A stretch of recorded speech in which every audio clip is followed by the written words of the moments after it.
நாங்கள் மதுரை மீனாம்பல்புரம் பகுதியில் இருக்க மலர்ச்சி குன்றிய குழந்தைகளோட பெற்றோர்கள். என்னோட பையனுக்கு 13 வயசு, இவங்க பையனுக்கு வந்து 15 வயசு ஆகுது. நாங்கள் வந்து எங்களுடைய கருத்துக்காக, எங்களுடைய ஆதங்கத்துக்காக மட்டும் நாங்கள் அதை கேட்கல. எங்களை மாதிரி இருக்க தமிழ்நாடு முழுக்க இருக்க லட்சக்கணக்கான தாய்மார்களோட ஆதங்கத்தை நாங்கள் இப்போ இந்த வீடியோவில் சொல்கிறோம். என்னன்னு கேட்டிங்கன்னா, இப்போ ஜூன் 10 ஸ்கூல் திறந்துருச்சு, குழந்தைங்க எல்லாம் ஸ்கூல் போகிறாங்க. ஆனால் எங்களை மாதிரி மலர்ச்சி குன்றிய குழந்தைகள் வச்சிருக்க பெற்றோர் வந்து குழந்தைங்களை வீட்டில் வச்சுட்டு இருக்கோம். அப்படியே அனுப்பணும்னாலும் தொண்டு நிறுவனங்கள் நடத்துகிற பள்ளிக்கூடங்களுக்கு தான் அனுப்ப வேண்டியதாக இருக்குது. அவங்க மாதம் வந்து 5000 ரூபாய் ஃபீஸ் கேட்குறாங்க.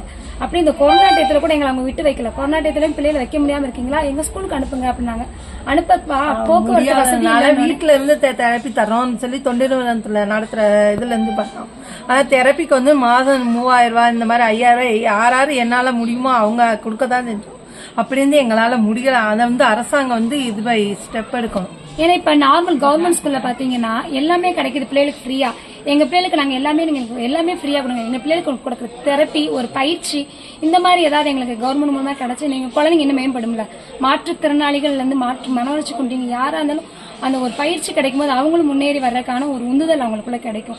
அவங்கள பாதுகாக்கிற பெற்றோராக எங்களுக்கு நிறைய இலக்காரங்க சமூகத்துல நிறைய என்ன இப்படி ஒரு குழந்தையான்னு சொல்லிட்டு இருக்காங்க. அதெல்லாம் மாத்தி இவங்களாலையும் மாற்ற முடியும், இவங்களால எல்லாம் சாதிக்க முடியும்ன்றத வந்து கவர்மெண்ட் வந்து நிரூபிக்கணும்ன்றக்காண்டி நாங்க பேசிக்கிட்டு இருக்கோம் எல்லா பெற்றோர்கள் சார்பாக.